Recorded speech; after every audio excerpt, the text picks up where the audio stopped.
se ha desaparecido, no puede tener ningún tratamiento especial. Es una incógnita, es un desaparecido. No tiene entidad, no está. Ni muerto ni vivo, está desaparecido.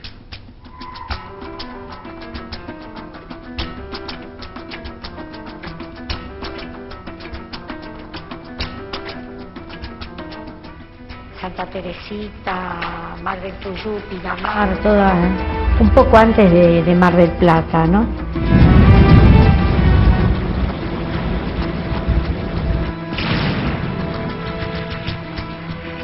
Acá la costa era un páramo. De una u otra manera nos enterábamos. No se veían paredes pintadas. De lo que venía haciendo el gobierno de facto de 1976. Era como vivir en un paraíso. Vamos musarela gambeteando el vado, buscando al pendejo que se ha muerto dado. Vamos musarela juntos a remar, antes de que el río lo encade en el mar. El picho fondeando con gritos y quejas, bajo la resaca y unas ramas viejas. Lágrimas de luna con faches menguantes, mojan los penachos de un pato torrante. Y el viento dejaba su flor sombría en la boca estorba que salió del río. Era pleno verano y era así que esa sensación de que se escuchaban aviones que volaban bajito. decían, ¿y si estamos bañando y aparece uno? Yo le preguntaba a mi amiga que la veía nerviosa. ¿Quiénes serán esos? ¿Qué pasaba? ¿De dónde salen? Le digo, Elena, ¿qué pasa? Que nadie los reclama, ¿viste? Entonces, Elena, medio como que asustada, llorando, me contaba lo que pasaba. No había náufragos, no había justificación. Vengan los primeros del que va aparentando, a ver, porque se ha muerto nada. Que vengan los velones de la vecindad, antes de que el río lo encare en el mar. Y el cuerpo hacen las olas, el canto lloroso de un falso solista. Rebota en la luna que apenas se brilla, pinoles y gretos vengan a ayudar, porque ya este río lo encare en el mar, porque ya este río. Pero no, de ese tema no hablamos. De ese tema no se habla. ¿Qué pasa? Que aparece. Pero yo sé que alguien sugirió que guardáramos silencio.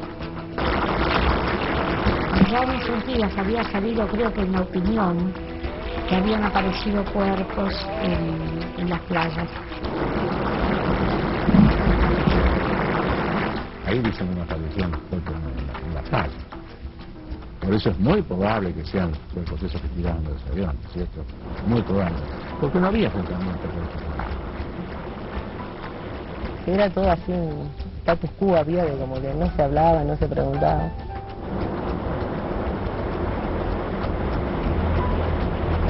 Lo que se escuchaba es que estaban saliendo pues muertos de las playas.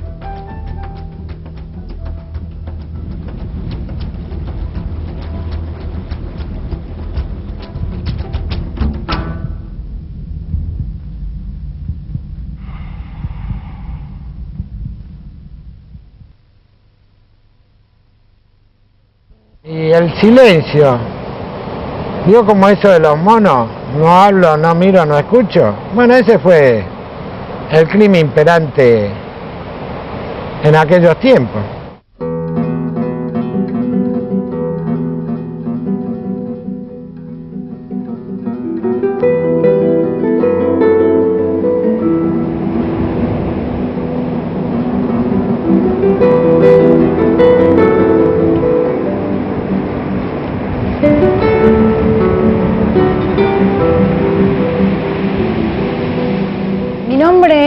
Adriana Ferraro, vine el 24 de diciembre del 76. Llegamos a la costa con mi familia, mi papá y mi mamá y 2 hermanos. Nosotros pertenecíamos al antiguo partido General Lavalle. El 1 de julio del año 78, a través de un decreto ley, se crean 4 municipios urbanos, entre los cuales está el denominado municipio urbano de la costa, que a partir del año 82 se comenzó a denominar Partido de la Costa.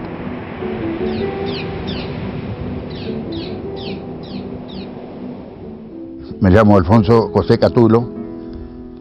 Hace 37 años que estoy en Mar de Ajó, vine en el año 65. Yo a partir del 74 empecé de ambulanciero en la unidad sanitaria de Mar del Tuyú, aquí a pocas cuadras. Y en esa época era muy tranquilo, no había prácticamente centro, eran algunos que otros negocios, era muy distinto. Esto era muy precario todo, no nos olvidemos de que ni siquiera teníamos hospital, apenas una salita de emergencia. En esta zona era muy desprotegida, lo único que estaba era bombero, teníamos una pequeña sala de primeros auxilios.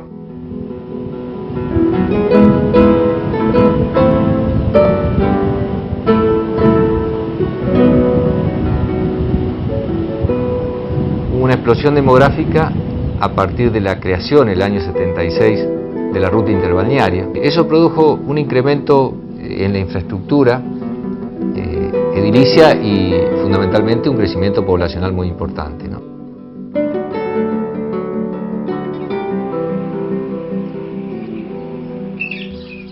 Más o menos en esos años fueron los intendentes que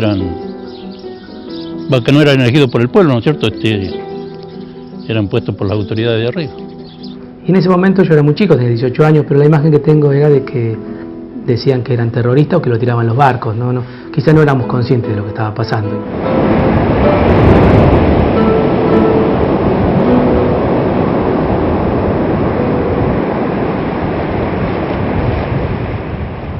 ¿Qué era lo que se comentaba? Y que eran, posiblemente podían ser presos políticos. Igualmente, como esto es chico, y en aquellos años, estamos hablando casi de 25 años a la fecha, todavía nuestra población era más reducida, es evidente que tenía que haber algún tipo de comentarios. Y todavía le digo yo a los 8 muchachos, en cualquier momento que van a aparecer para acá, para el cementerio este de ellos. Como no estaba todavía el cementerio de Marejo,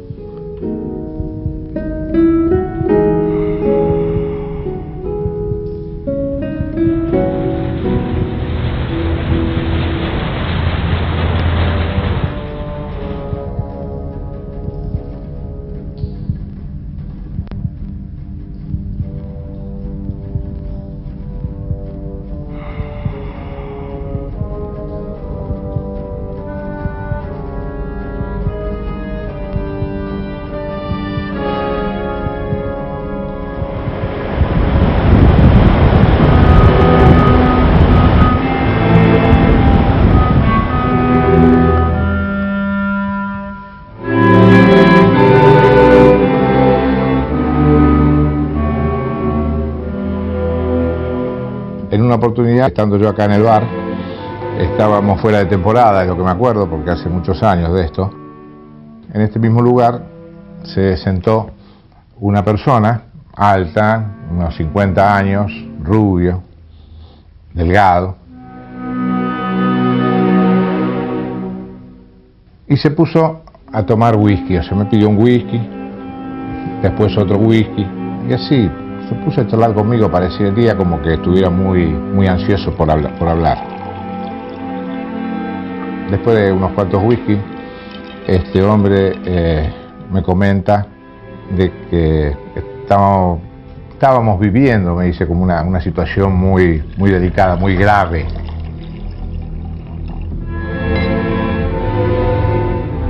Le pregunto por qué, y me dice, realmente, dice, estamos tirando gente viva al mar, gente viva al mar.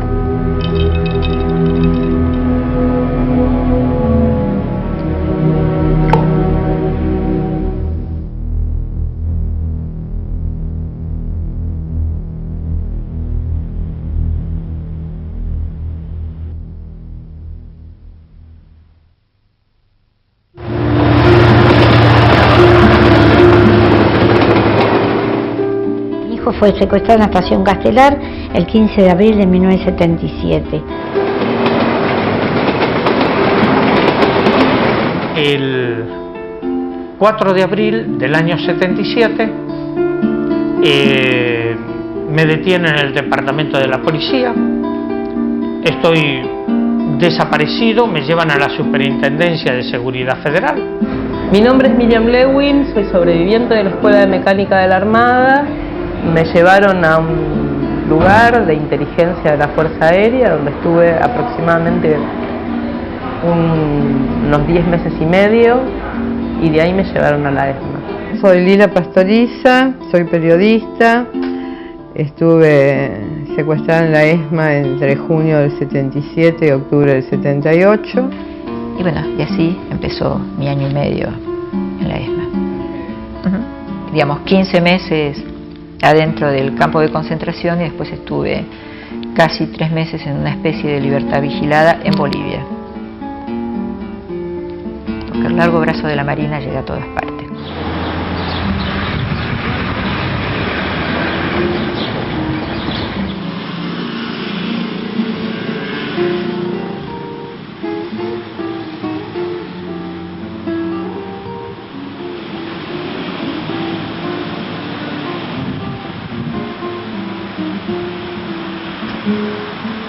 Ya están anunciando que estamos llegando.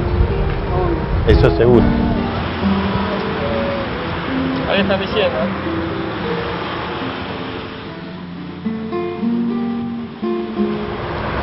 Los vehículos entraban por la entrada del 8209 de Avenida Libertador. Era una de las entradas. Otra de las entradas es por atrás. Pero a mí me entraron por acá. La línea Libertador. ¿Qué día llegaste, Víctor, acá? El viernes 10 de agosto de 1979.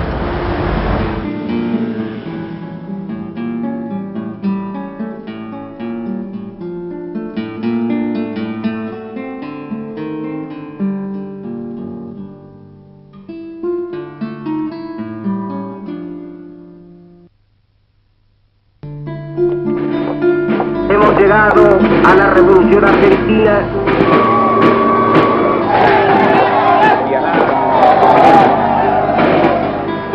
Yo, Juan Carlos Anganía, juro por Dios nuestro Señor. Yo pertenezco a una generación que vivió, digamos, prácticamente toda su parte de su niñez y su primera juventud o adolescencia bajo dictaduras militares o bajo amenazas de dictaduras militares. Así que quizás uno de los momentos más significativos en la historia de nuestras vidas fue el 25 de mayo de 1973. Los militares que se van repudiados por todo el pueblo, que gritábamos en la Plaza de Mayo, se van y nunca volverán. En esa misma plaza, mientras celebraba esa victoria y donde sentía que yo algo había tenido, una pequeña porción, pero algo había tenido que ver con esa victoria, también me decía, sabemos que van a volver y tenemos que estar mejor preparados que las veces anteriores para cuando vuelvan.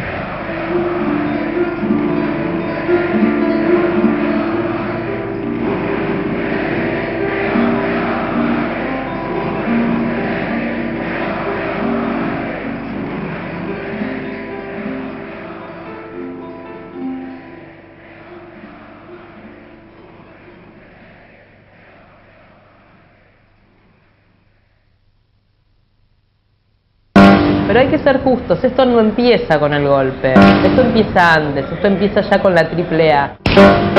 Se percibía en todo la llegada de lo terrible. El año 75 fue un año muy donde se veía que la cosa venía cada vez más pesada. Existía una organización llamada AAA, que era Alianza Anticomunista Argentina, que ya estaba haciendo estragos en la sociedad, con una metodología muy particular, que era el secuestro y la muerte.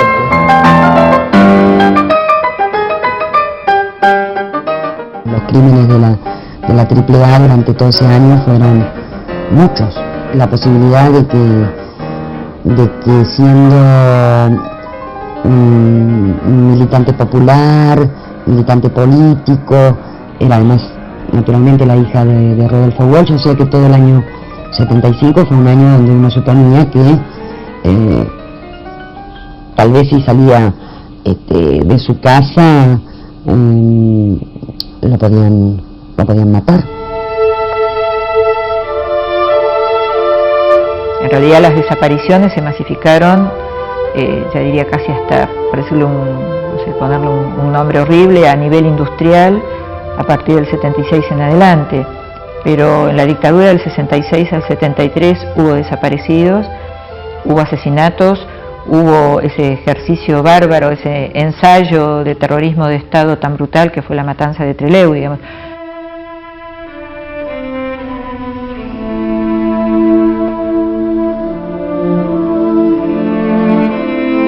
veía con tanto miedo y estupor y indignación el hecho de la cantidad de jóvenes que se estaban matando, a pesar de que teníamos un gobierno democrático.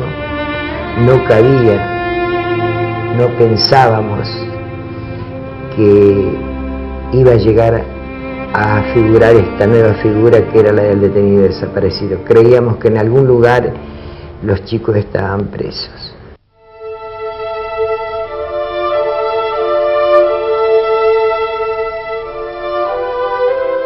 Ya estaba desatado, digamos, dentro de la sociedad argentina una forma de represión que se ejercía, es cierto, que desde el aparato clandestino, desde estructuras clandestinas, pero que respondían al Estado.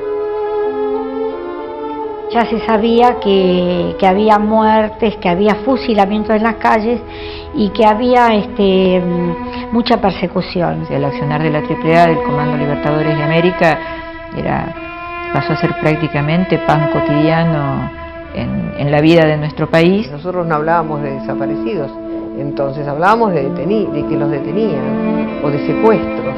El ejercicio de la violencia represiva del Estado desde un aparato clandestino fuera empezando a formar parte de la vida cotidiana de nuestro pueblo. Por eso esa sensación del 25 de mayo del 73, no es porque yo fuera profeta, sino dije, van a volver, y van a volver a hacer lo mismo o más de lo que hicieron hasta ahora. El golpe estaba anunciado desde hacía varios meses.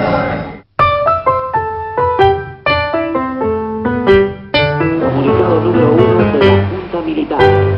Se comunica a la población que a partir de la fecha el país se encuentra bajo el control operacional de la Junta Militar.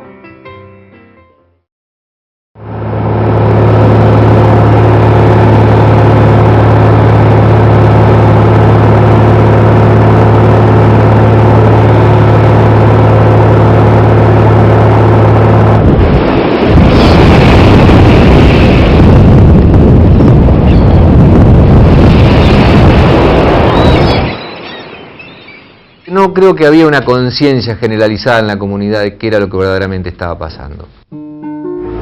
La delicia cotidiana que era la militancia, el contacto con la gente, del sentir que tocábamos la utopía con la punta de los dedos, se transformaba en otra cosa, en una pesadilla cotidiana. A plena luz del día, autos sin patente, con gente adentro disfrazada, que eran tipo mercenarios con armas largas, eran los que andaban abriendo las puertas de sus coches y los introducían a los que se tenían que llevar por la fuerza, a los golpes. Sabíamos que por ahí aparecían cuerpos en la playa, pero no había una conciencia real de qué era lo que estaba pasando. Que la gente se callara, hay que entenderlo dentro de lo que significaba el terror produciendo sus efectos. Las patadas abría el hogar y se llevaba a todos los moradores, fueran ancianos o niños. Los mismos represores que en determinadas situaciones estaban en una pinza o hacían un allanamiento con uniforme de fajina, eran los mismos que después llevaban a los prisioneros y procedían a torturarlos y los hacían desaparecer. Cuando empieza la dictadura, los primeros que caen son los más expuestos. Vos te enterabas de cosas que te sucedían como vecino. En tu barrio se llevaban gente. En tu barrio venían a buscar a alguien en la casa de al lado o en la casa de la esquina. Bueno, que uno siempre habla de los Falcon y los Falcon verdes, pero era Falcon verde, amarillos, azules, negros y todas las marcas de autos que se te puedan ocurrir. Llegó un momento en que lo único que esperábamos o lo único que nos preguntábamos era ¿cuándo me toca a mí? ¿Cuándo me toca? Que habían decidido practicar la desaparición de personas y que esto era un plan. Y a partir de ahí empiezan las cadenas de delación. A partir de ahí empieza la picana, la tortura, y a partir de la caída de un delegado caían otros activistas, y a partir de esos activistas caían otros y otros y otros y otros y otros, y esto se iba abriendo. Era como la lengua de fuego de un dragón.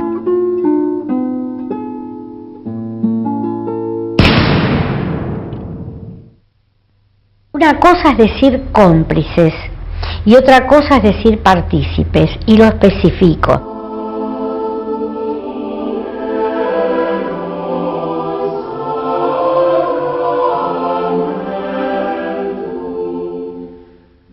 Un sábado le digo a mi nuera, mira, vamos a ir por todos los obispados.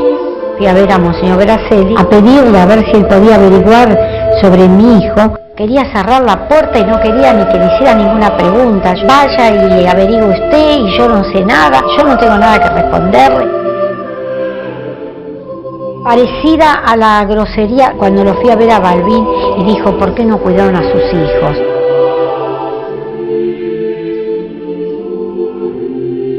Una cosa es decir cómplices y otra cosa es decir partícipes, porque los capellanes de las tres fuerzas estaban en los cuarteles, entraban a los campos de concentración, veían a la gente torturada, las palmeaban para decirle que siguieran hablando, y sin la participación de políticos, de la iglesia, de empresarios, del poder económico que es el que digitó todo, era imposible hacer una dictadura militar como la que fue en la Argentina. Imposible.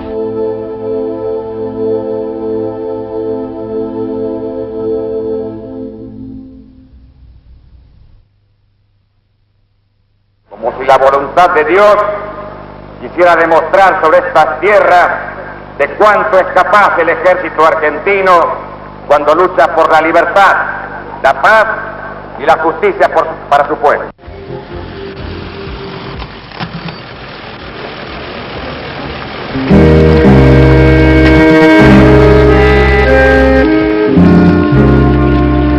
Todo empezaba antes del secuestro, porque para ir a secuestrar a una persona tenían que haber arrancado la información a otra persona que estaba secuestrada.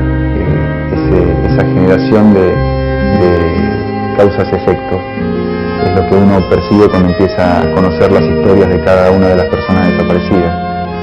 Y así puede, en todo caso, avanzar en las hipótesis en relación a en cuál de los núcleos represivos puede haber estado una determinada persona, lo cual es muy importante a los efectos de lo que vamos a hablar después.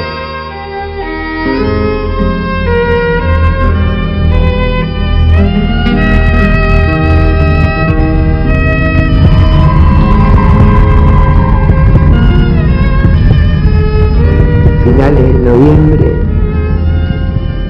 desaparece mi hijo mayor, Oscar Manuel. Y desaparece él y mi nuera y mis 2 nietos. A mis hijos sé que lo llevaron al Olimpo, que mi hijo muere en la tortura, que mi hijo mayor, que hoy tendría 53 años. Y sé que a mi nuera la llevaron en un vuelo en enero del 79. De mi hijo Ramón, de Enrique Ramón, no tengo idea porque no sé dónde desapareció.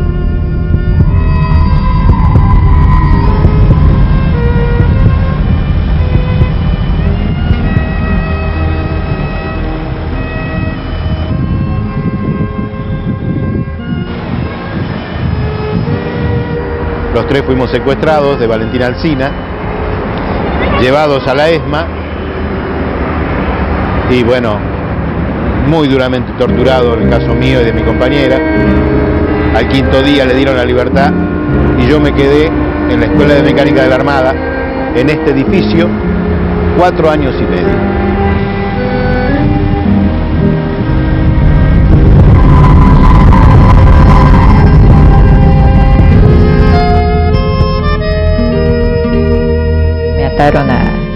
Al camastro metálico que tenían allá, y ahí, digamos, los 2 represores que se repartieron los roles del bueno y del malo fueron el capitán Francis William Wamon, alias Duque o Pablo, y el teniente Antonio Pernías, alias Martín Trueno Rata. Mientras Pernías me golpeaba y me metía la picana eléctrica, Wamon decía que él era bueno y que creía. De ahí ya mejoraba un poco, no me pegaban, no me torturaban tanto, las torturas fueron un poco calculo que habrán sido 5, 6, 7 días, pero hay una de las cosas que más me quedaron grabadas, a pesar del dolor y de todo, es que me repetían constantemente: nosotros te vamos a enseñar a parir hijos machos y no montoneros. Se han muerto nuestros hijos, que nos digan, pero que no nos dejen en esta incertidumbre. Yo tengo 2 hijas desaparecidas. Darle pie a las argumentaciones que presentan las organizaciones como Madre de Plaza de Mayo, Abuela de Plaza de Mayo, cosas así por el estilo, que son organizaciones que responden evidentemente a intereses del marxismo internacional, es a tomar una posición tendenciosa. Queremos saber dónde están nuestros hijos, vivos o muertos. Angustia porque no sabemos si están enfermos, si tienen frío, si tienen hambre, no sabemos nada. Y desesperación, Señor, porque ya no sabemos a quién recurrir. En todos lados, embajadas, ministerios, iglesias, todas partes se nos han cerrado las puertas. Por eso les rogamos a ustedes, son nuestra última esperanza. Por favor, ayúdennos, por favor, son nuestra última esperanza.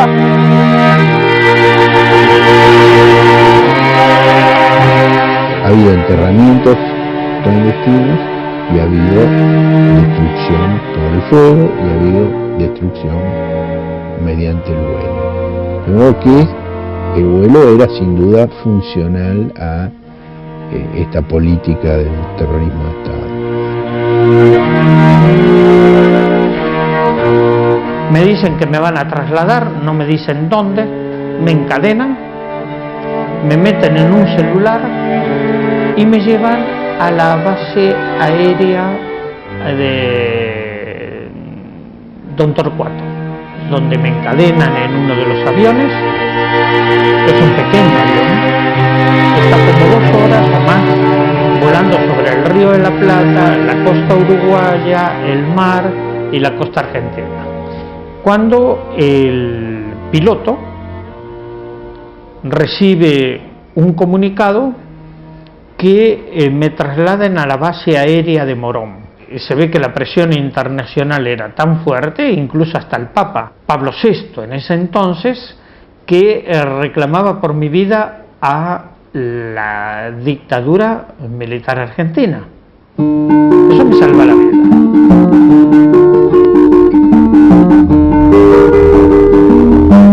Viví la situación de varios traslados ahí adentro, que generalmente los días miércoles,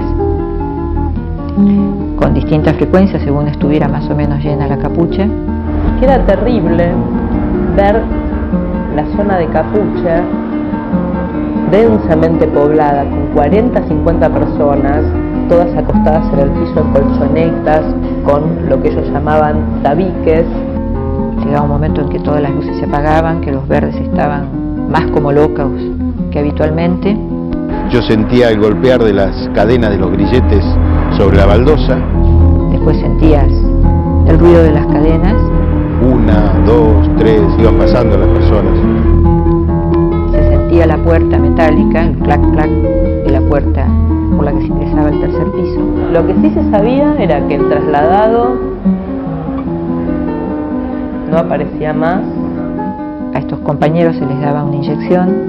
Y si no aparecía más era porque estaba muerto. Que a los compañeros se los subía en camiones, ya medio atontados, que se los llevaba a la zona militar de Aeroparque y que ahí se los cargaban los aviones y que nunca más volvían de ahí.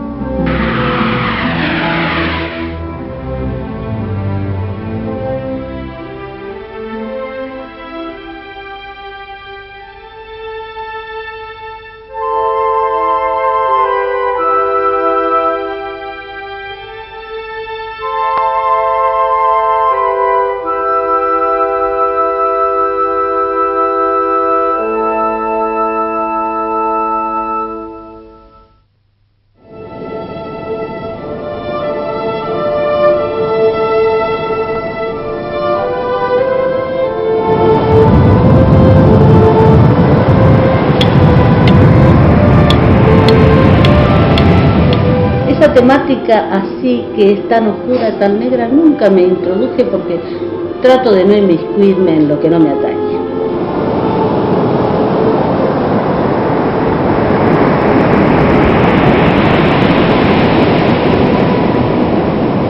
Mucho va a la playa la gente lugareña y con parientes y amigos, y entonces era gente toda conocida.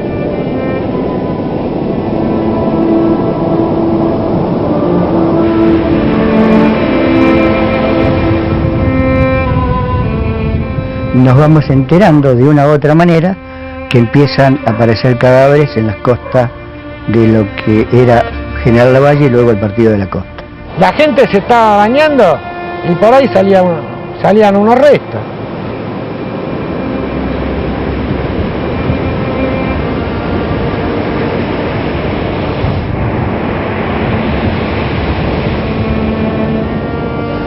¿Recuerda la aparición de cuerpos en la playa? Sí, tengo oído de eso. Visto no, porque no me gustaban las truculencias.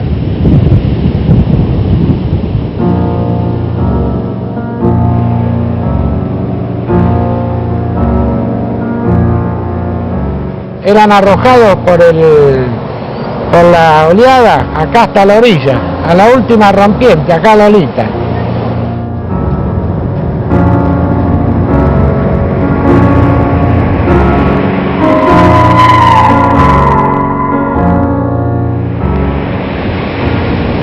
Era diciembre del 76, si mal no recuerdo, sí, justamente diciembre del 76 apareció en los primeros 2, 3, 4, 5.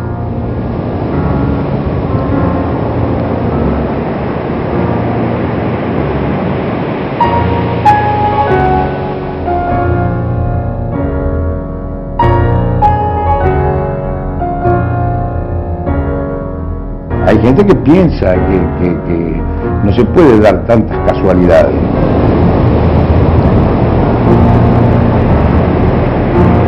Yo que los vi, que los toqué, eran despojos humanos, que arrojaba el mar y los arrojó durante un mes, una cosa que a mí me llamó mucho la atención. Durante 2 años, casi 3, aproximadamente desde del 15 al 20 de diciembre al 15-20 de enero.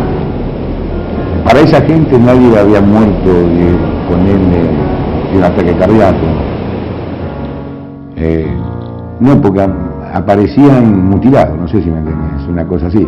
Veíamos una lucecita, digamos, al fin del firmamento de lo que era el mar y la tierra, y daba la casualidad que a los 20-25 días que aparecían esos aviones dando vuelta, aparecían los cadáveres acá en las costas de Santa Teresita. Alguien los tiraba, no se sabían si era avión o barco. Guardavidas mayores que yo, ya veteranos de aquella época, en algunas charlas por ahí comentaban, ¿no? Entonces, bueno, si bien mucho no se hablaba, siempre se escuchaba, ¿viste? De que un cadáver, de que 2, de que uno en San Clemente, que otro en allá. Y sabe que allá en San Clemente, sabe que allá en tal otro lugar. Dicen que San Clemente fue un lugar de salida de muchos cadáveres. Y ella me contaba, bueno, que aparecían cuerpos envueltos en bolsas negras, atados con alambre. El ahogado es otra cosa, totalmente diferente. Y he visto bastantes cosas, así que no quería ver más. Lo que yo considero más que nada morbo. No fui a la playa a ver. Pero tengo entendido que salían restos de personas.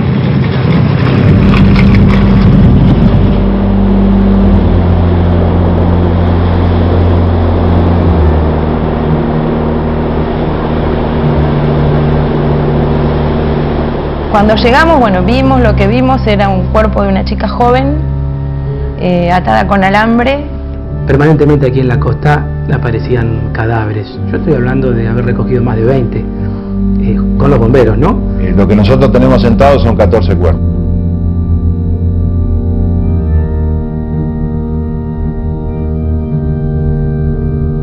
se sentía un olor feo, un olor raro.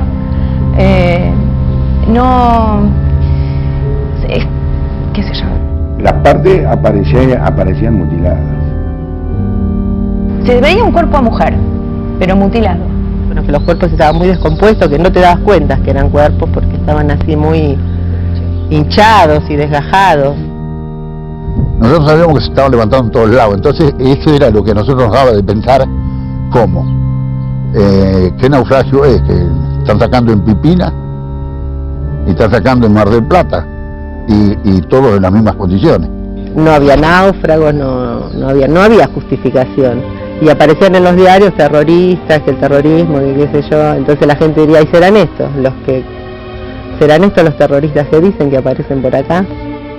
Yo presumo que evidentemente había alguna intencionalidad en que los cadáveres no fueron identificados. En el año 77 sería más o menos aproximadamente, me acuerdo porque mi señora estaba embarazada de un nene que tenemos del 78. Porque claro, imagínate, plena temporada, sale bollando un cadáver. Me llamaron alrededor del mediodía para sacar un cuerpo que había aparecido en la playa. Se metió así, adentro del gomón, para que la gente no vea mucho. La actuación de bomberos está registrada en los libros del cuartel. Bueno, y así con el gomón se salió a la playa y ya estaba esperando la ambulancia. Una arriba y... Bueno, vine con la ambulancia, lo cargamos sobre una chapa. Al cuerpo le faltaba la cabeza, la parte de las muñecas, la parte de los pies y las extremidades. Eso es lo que le faltaba. Fueron 11 en el 77, otros 11 o 12 en el 78 y 11 más. En total, nosotros, los bomberos voluntarios de Santa Teresita, recogimos de estas playas de nuestra jurisdicción, que abarca Las Toninas, Santa Teresita y Mar del Tuyú, 33 cadáveres. Totalmente desnudos, sin genitales a la vista. Algunos cráneos presentaban, digamos, signo de haber sido ejecutados.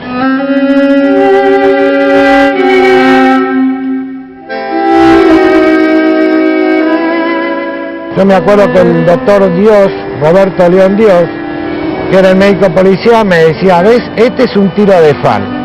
No había ningún cuerpo totalmente, digamos, que usted pudiera decir se ahogó.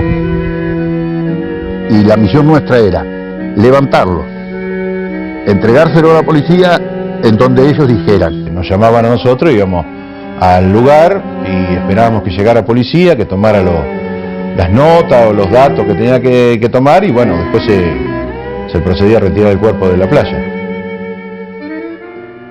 El hecho de que estábamos en el Caracol una noche tomando algo y suena la sirena, los bomberos piden una ambulancia para el muelle y abajo del muelle hay una chica.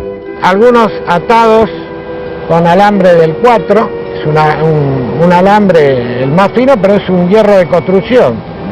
Ligaduras de soga en las piernas, ligaduras de soga en las manos, algunos encapuchados. Había salido también un cadáver que supuestamente también ya venía con mordeduras, con faltantes, que eso nunca nadie tampoco lo reclamó.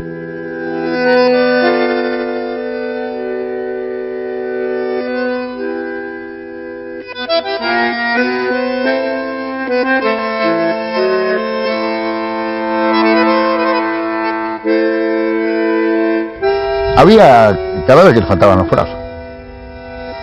El que tenía capucha le sacaron la capucha y tenía un agujero en la cabeza. Piernas quebradas, brazos quebrados, torsos golpeados, caras golpeadas. Después empezaron a salir prácticamente destrozados, maniatados, con las manos atadas, con una capucha. Los pechos cortados, quemados con cigarrillos, sin la yema de los dedos, sin partes de la dentadura. Eran cuerpos muy jóvenes, que los dos primeros que aparecieron eran dos chicas. El bombero levantó de ese tipo de cadáveres que se notaban que habían sido, bueno, maniatados, matados, no sé cómo,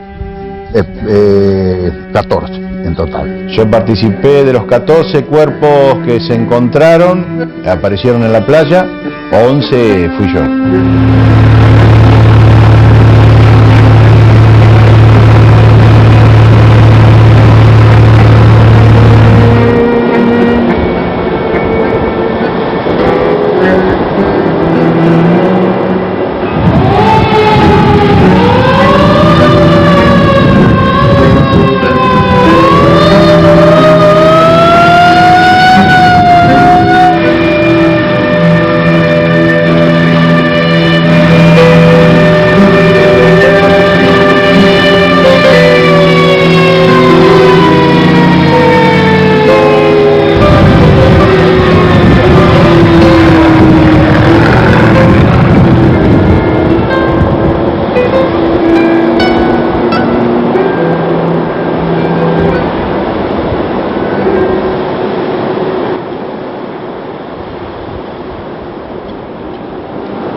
Bajaba con un Jeep Gladiator doble tracción, con nosotros bajaba el médico policía, el doctor Dios, llenaba una ficha antropológica, no sé cómo, una ficha médica. Y en ese tiempo era médico de policía acá que era de Santa Teresita, el doctor Dios. Y ponía polifracturado por caída de altura. Tal es así que yo un día le dije, doctor, a usted lo van a meter preso.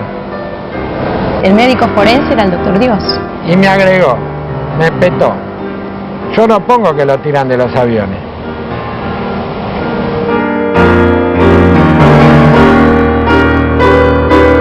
Lo que dijo, o estas personas fueron muy golpeadas, o él suponía que se habrían caído de algún barco. El doctor Dios era el que se encargaba de hacer autopsias, aunque eran muy difíciles. Lo cual después supimos que no era así, que fueron, por lo que se comentó después, que eran de aviones. Era un médico muy querido en el pueblo. Que pienso que a raíz de todo ese trauma el doctor Dios falleció, tenía un ataque al corazón, porque él era el que se encargaba de todo eso. Lástima que las personas que pueden dar testimonio están muertas, lamentablemente. Lo que a mí me llama la atención es una cuestión que siempre me quedó como un interrogante, que a los 20 días de haber encontrado el tercer cuerpo, el doctor Dios fallece. ¿El doctor Dios era forense, funcionario? Forense. ¿Y de qué fallece? ¿Cuál es la versión? Lo encontraron muerto en la cama. ¿Y la versión oficial cuál es? Todos dijeron que era un paro cardíaco. ¿Y usted duda de Tengo un gran interrogante, pero aparte lo apreciaba mucho.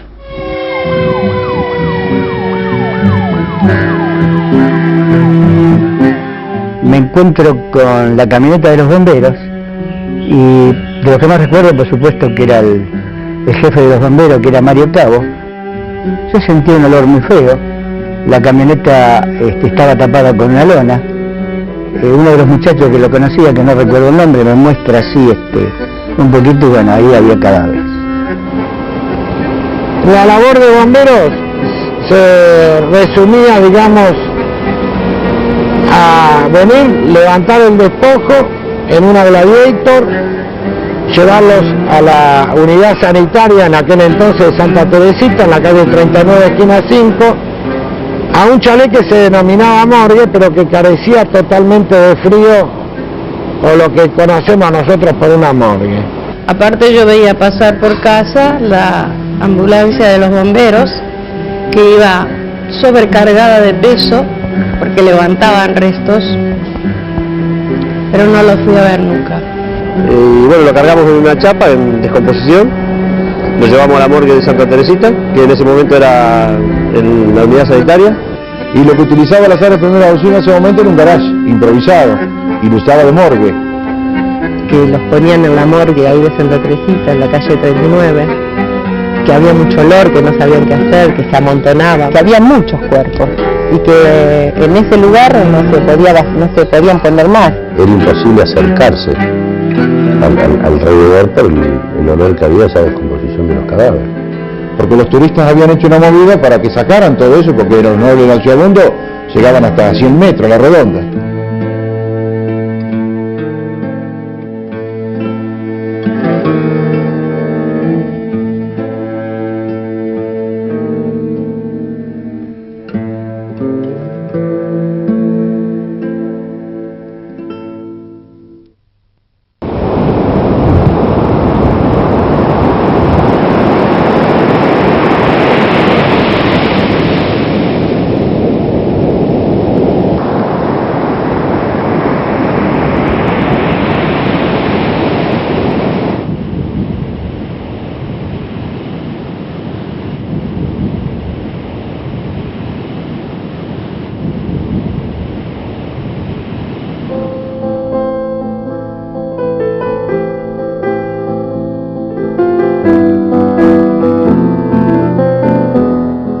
Dice que habían aparecido cuerpos en Santa Teresita, en Mar del Tuyú, que habían querido arrimarse para ver qué pasaba y para ver si podían identificar. En primer momento no llegaron a dejar, hicieron un cordón. Los bomberos se ocuparon de poner los cuerpos en bolsas, la policía custodiando, una cosa muy rápida sin permitirles.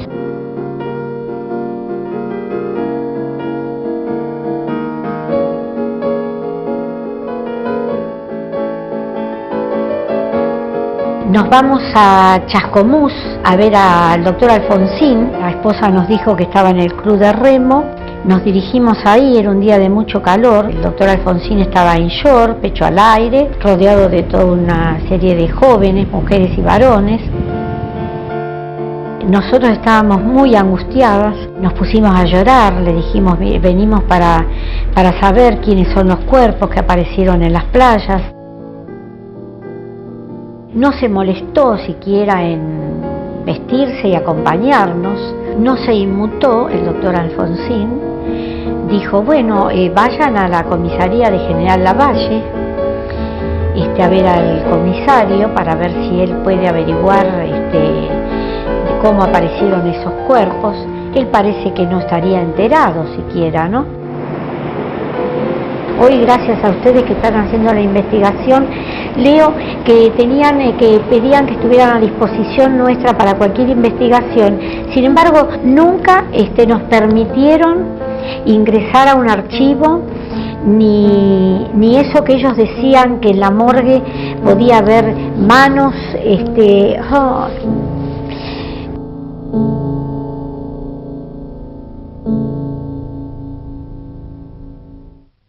Mi convicción sobre que los traslados eran la muerte no la tuve hasta después de mucho tiempo de estar en la ESMA.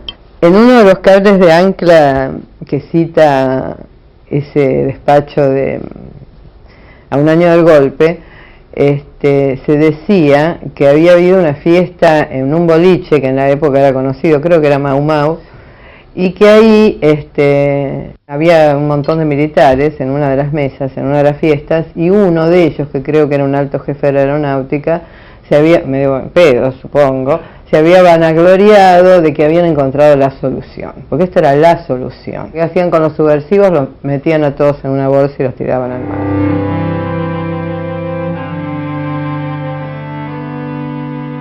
Los marinos habían descubierto una forma práctica de desembarazarse de los cuerpos en el mismo momento que ejecutaban a las víctimas. Incluso los milicos llegaron a comentar que los primeros tiempos, digamos, precisamente aparecían los cadáveres en la costa porque los tiraban demasiado cerca. Totalmente develado cuando Chilingo hace una confusión frente a cámaras de que él por lo menos había matado o había arrojado al mar con vida a 30 prisioneros de la ESMA.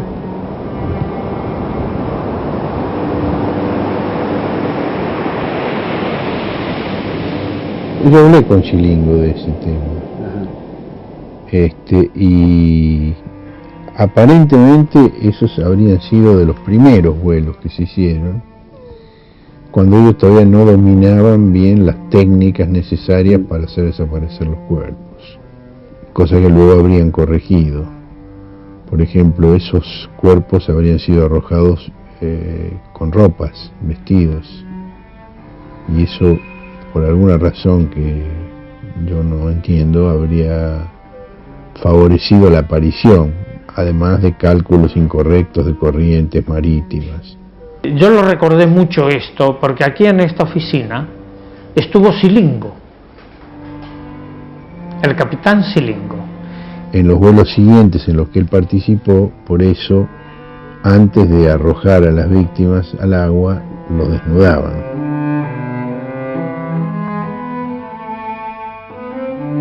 Él menciona vuelos que se realizaban todos los miércoles.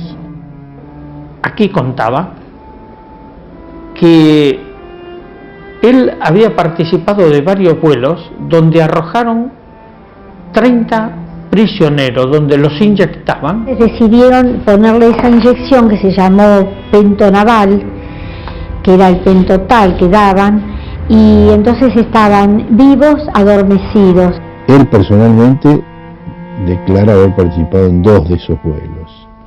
En uno se asesinaron a 17 personas y en el otro 13. Esa es la verdad, lo que él ha contado, y es la verdad que no hubieran... La ironía es que le creen al victimario y no le creen a la víctima. Él admite su participación en el asesinato de 30 personas.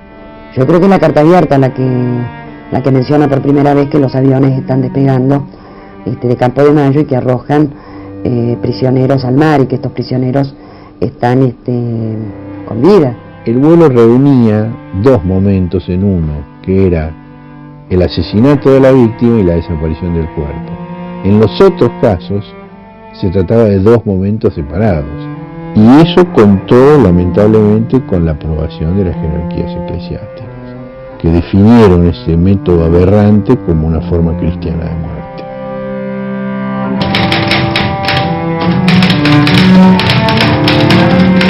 Se agota la ficción de bandas de derecha, presuntas herederas de las presas de López Rega, capaces de atravesar la mayor guarnición del país en camiones militares, de alfombrar de muertos el río de la Plata, o de arrojar prisioneros al mar desde los transportes de la primera brigada aérea, sin que se enteren el general Videla, el almirante Macera o el brigadier Agosti. Las 3A son hoy las 3 armas, y la junta que ustedes presiden no es el fiel de la balanza entre violencias de distintos signos, ni el árbitro justo entre 2 terrorismos, sino la fuente misma del terror que ha perdido el rumbo y solo puede balbucear el discurso de la muerte.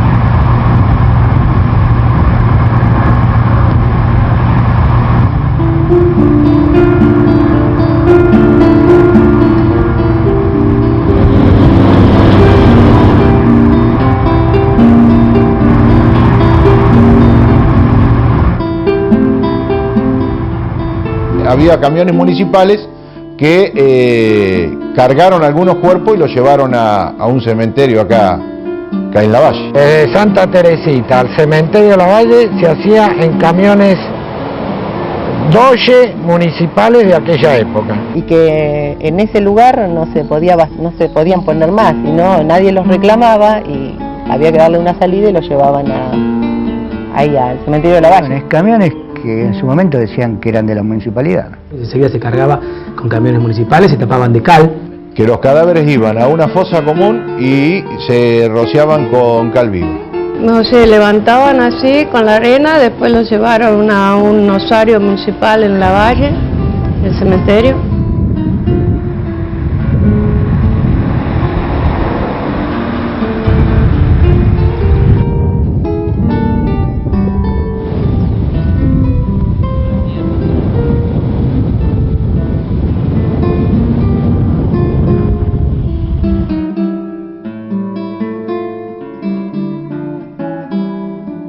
Me comentaron algunos de los compañeros míos que sí, que algunos cuerpos habían traído de la costa.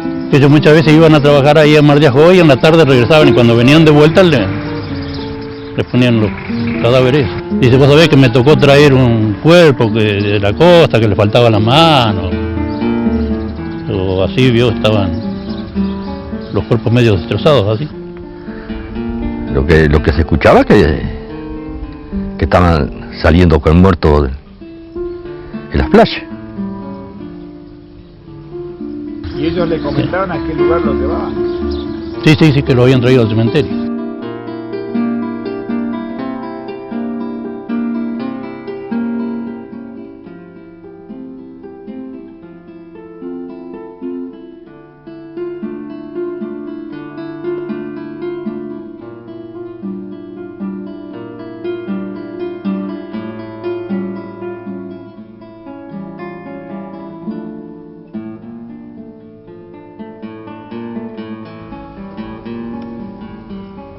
Como a los 4 días, 5 por ahí.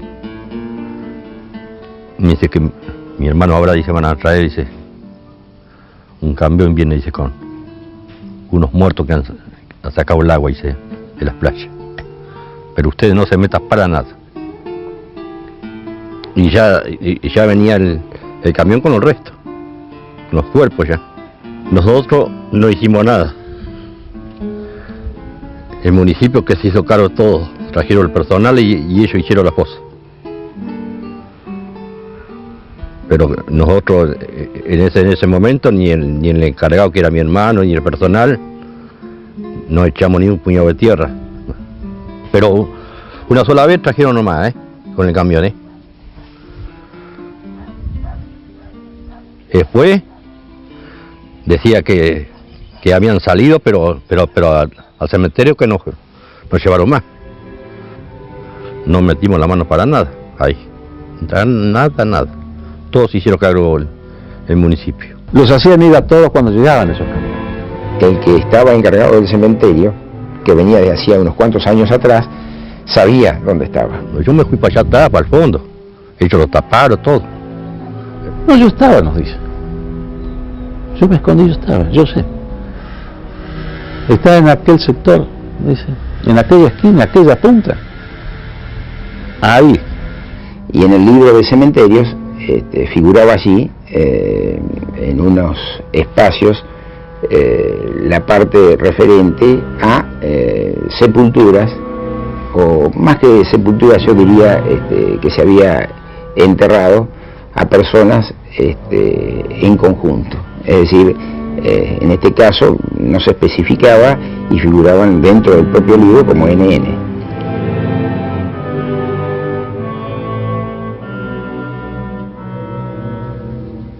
Ninguna.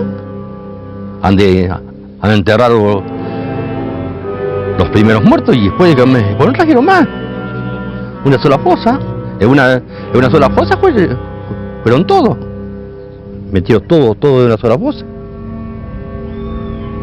Y ahí lo tiraron como una bolsa de papa.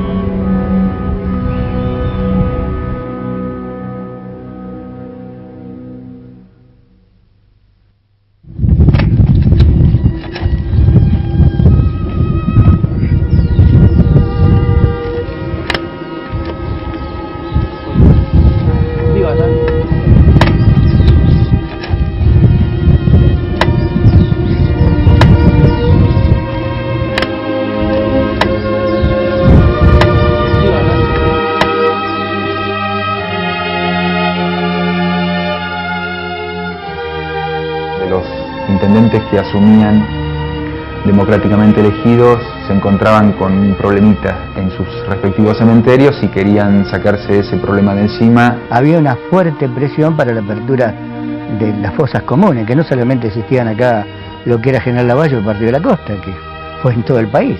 Se comenzó a poder exhumar cuerpos en forma muy incorrecta de los cementerios, en esas tumbas justamente anónimas, ¿no?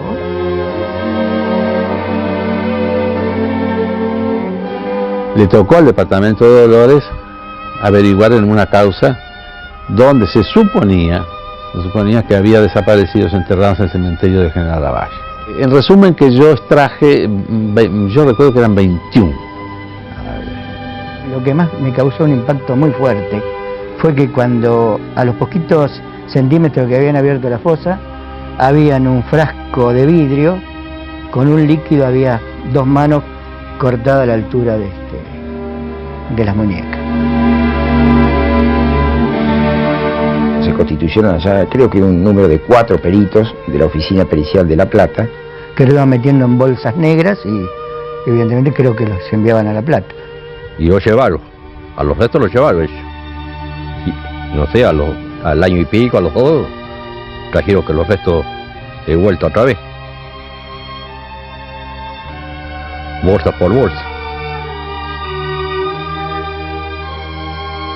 Yo nunca tuve noticia de que se haya identificado, y aún posterior, en el año 92, me constituí en la Oficina Pericial de La Plata y no se habían podido identificar ninguno de los cadáveres.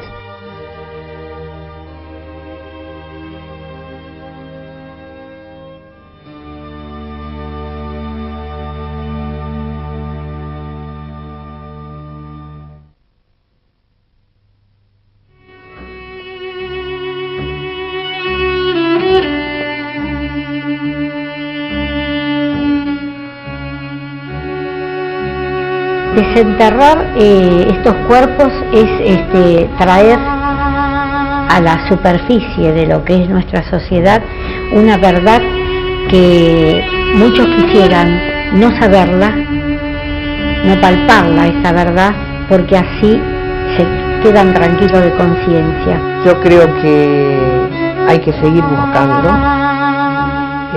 Justamente estos huesos hablan y cuentan la historia. Es necesario encontrarlos, primero para tener las pruebas para la justicia plena, pero fundamentalmente y antes que nada para que los padres y la familia tenga por fin el descanso de una realidad que presume, pero que nadie le dice si es así. Nosotros por eso somos partidarias de las exhumaciones.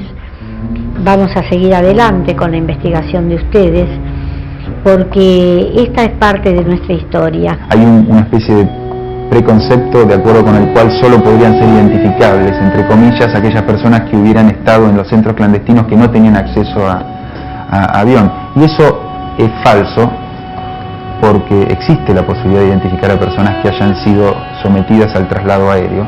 Es cierto que es mucho más difícil y que es estadísticamente mucho más improbable, pero imposible no. Yo le había puesto una cruz de fierro, pero sin nombre. Yo le había tenido que poner un cartel NN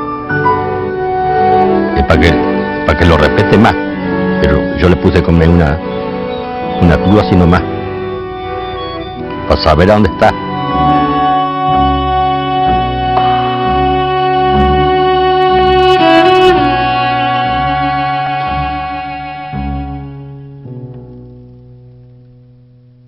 Los cuerpos que aparecían en la playa eran traídos en camiones municipales hasta este cementerio, el cementerio General Lavalle.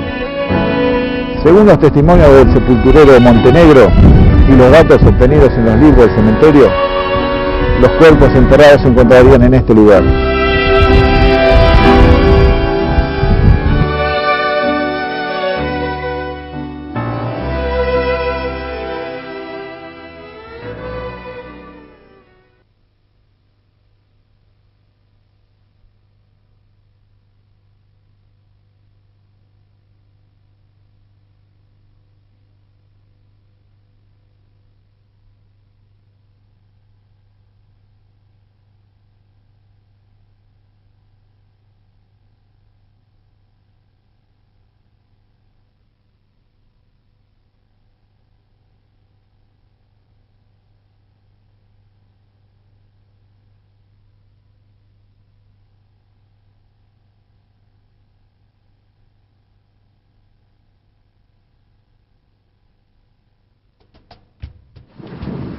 ¿Ahí? Ahí, pie. Bueno, hagamos una cosa, tapalo, abrimos allá y vemos las piernas.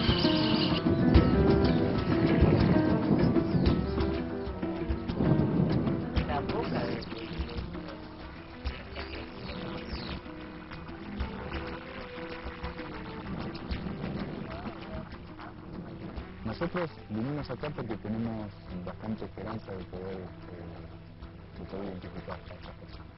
Podría tratarse de personas secuestradas seguramente en el segundo semestre del 78. Esa de 3 casos fueron identificadas mediante comparación de ADN como Azucena Villaflor, Esther Palestino de Cariaga y María Eugenia Ponce. Esa es la estructura de lo que le queríamos decir.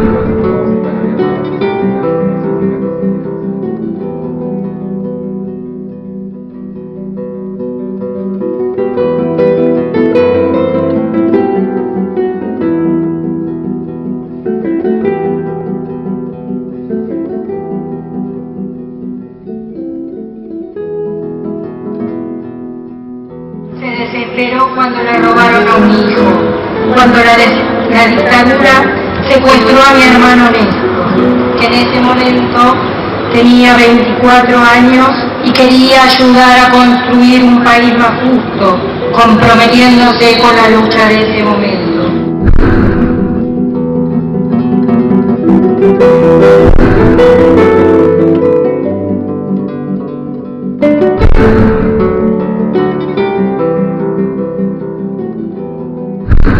Agradecimientos tengo muchos a las madres que tanto lucharon contra la impunidad y contra el olvido, que día a día siguen luchando.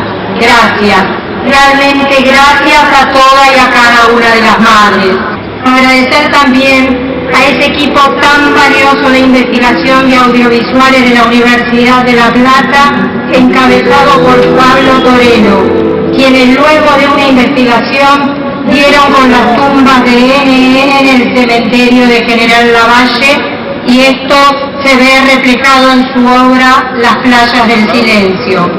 Y plantearon que era posible trabajar en equipo, y así lo hicieron junto al equipo argentino de antropología forense. Estos últimos cumpliendo muy bien con su tarea, precisa y científica, la cual nos permitió saber que los cuerpos hallados pertenecían a Ángela Aguad, Leonid Buquet, Mari Ponce, Esther Cariaga y a mi madre, Azucena Villaflor de Vicente.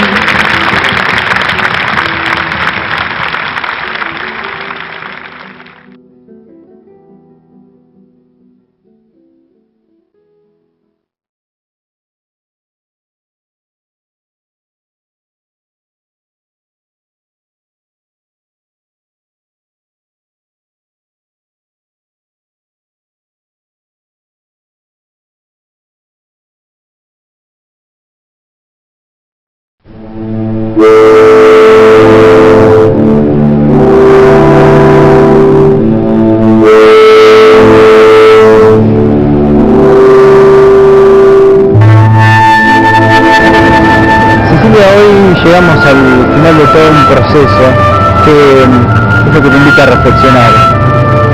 Se mezclan cosas muy duras en el medio, ¿no? Entonces el significado es así como de dolor y de reencuentro. De dolor porque, bueno, no es fácil pensar que a mi mamá la torturaron y la tiraron viva desde un avión. Y de reencuentro porque ahora tiene un lugar, sé dónde está. Bueno, y lo que para ella representaban la plaza, ¿no?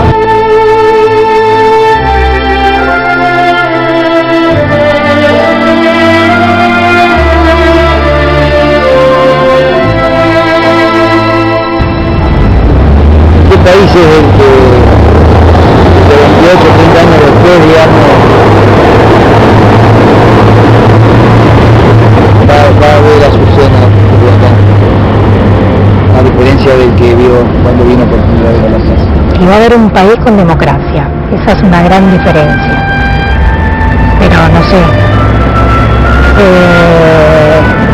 va a seguir viviendo un país hasta ahora, un país donde no existe la justicia social y donde no existen las mismas posibilidades las mismas posibilidades de los chicos de comer, de alimentarse, de educarse, de tener salud, y hasta que no existen las mismas posibilidades y haya una diferencia tan grande entre los ricos y los pobres, no es el país que Azucena ni Néstor que relatamos.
Vamos Musarela gambeteando el vado, buscando al pendejo que se ha muerto ahogado. Vamos Musarela juntos a remar, antes de que el río lo encale en el mar. El picho fondeando con gritos y quejas, bajo la resaca y unas ramas viejas. Lágrimas de luna con paches menguantes, mojan los penachos de un pasto torrante. Y el viento dejaba su flor chomería en la boca estorta que estalla el río.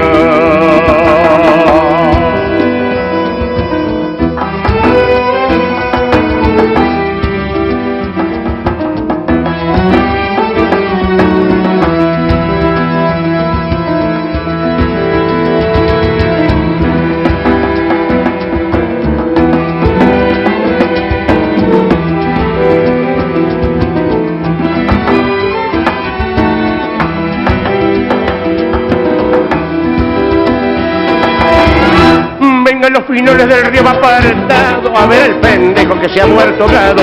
Que vengan los ladrones de la vecindad antes de que el río lo encane en el mar. Lo encane con pilcha de blancas estolas, cuando en redimidas enlazan las olas. El canto lloroso de un sauce en la orilla rebota en la luna que apenas si brilla. Finoles y grochos vengan a ayudar, porque ya este río lo encane en el mar. Porque ya este río lo encane en el mar.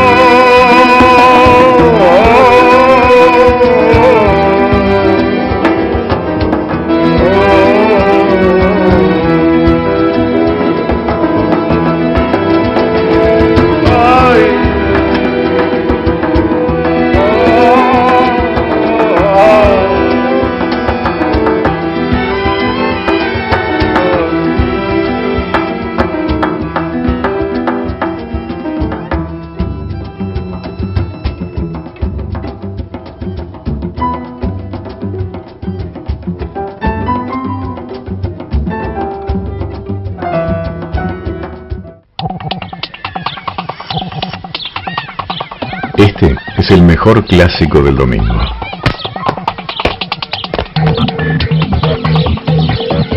Nunca voy a dejar de cuidarte. No me mates. Cada 4 muertos en siniestros de motos, hay un chico que no usaba casco. Si se puede evitar, no es un accidente. Agencia Nacional de Seguridad Vial. Presidencia de la Nación.